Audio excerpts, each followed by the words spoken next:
Bienvenue sur ma chaîne, la pédagogie financière avec Émilie.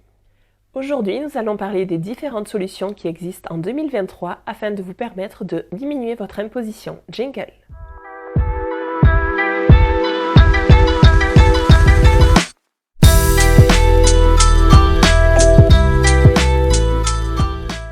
Si vous trouvez que vous payez trop d'impositions en France, eh bien, sachez qu'il existe des solutions pour les tranches supérieures à 30%. Et par défiscalisation, on entend trois choses.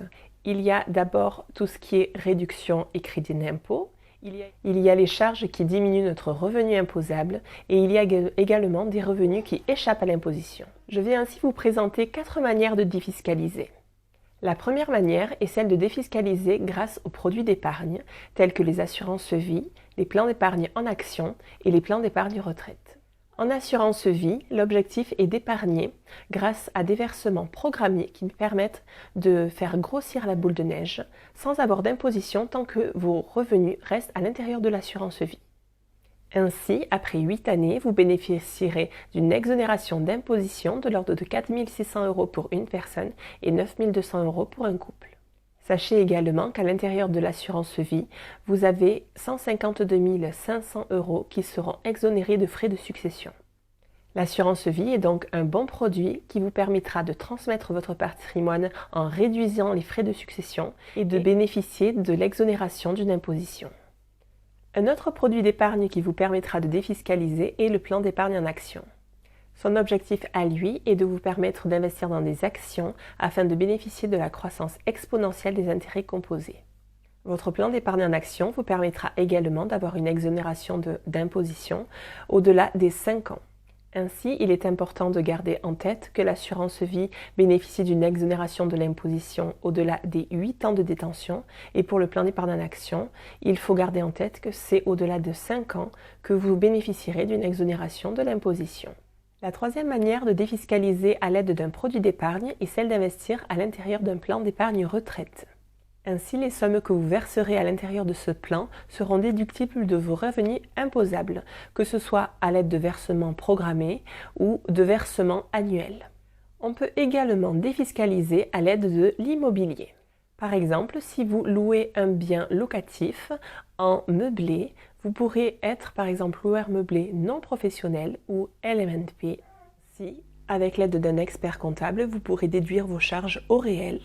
L'objectif étant de neutraliser l'imposition sur vos revenus locatifs grâce à l'amortissement comptable du bien. Cela vous permettra ainsi d'être en déficit tout en ayant du cash flow positif.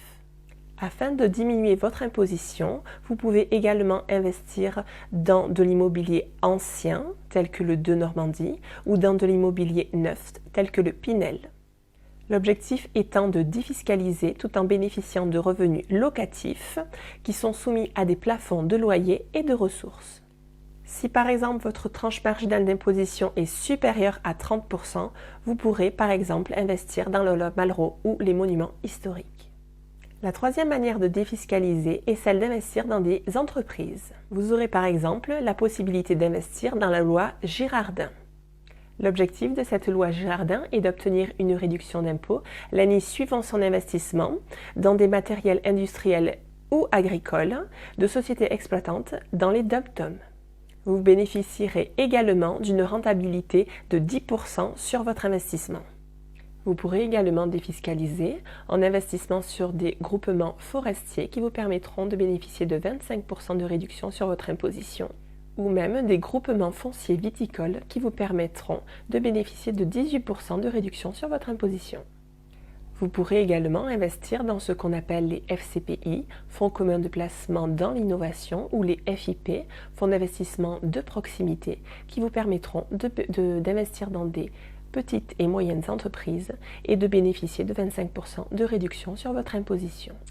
Et ainsi, la quatrième manière de défiscaliser est celle d'investir dans sa famille, d'effectuer. Par exemple, vous pouvez effectuer des dons à des associations qui vous permettront de bénéficier entre 66 et 75% de réduction sur votre imposition. Il y a également le moyen de se marier, de se paxer ou d'avoir des enfants qui vous permettront de défiscaliser.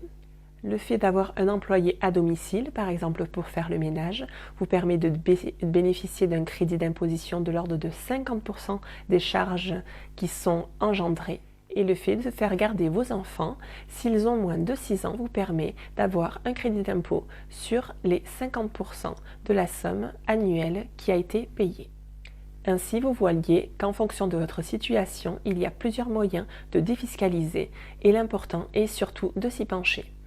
Si vous souhaitez en parler, je serai ravie de pouvoir en discuter avec vous. N'hésitez pas à me laisser des commentaires, à me contacter par mail ou par le biais des réseaux sociaux, sauf si bien sûr vous préférez payer des impôts. Pensez ainsi à vous abonner, à mettre un pouce et n'oubliez pas que dans l'investissement, le meilleur moment c'est maintenant. À bientôt, bye bye.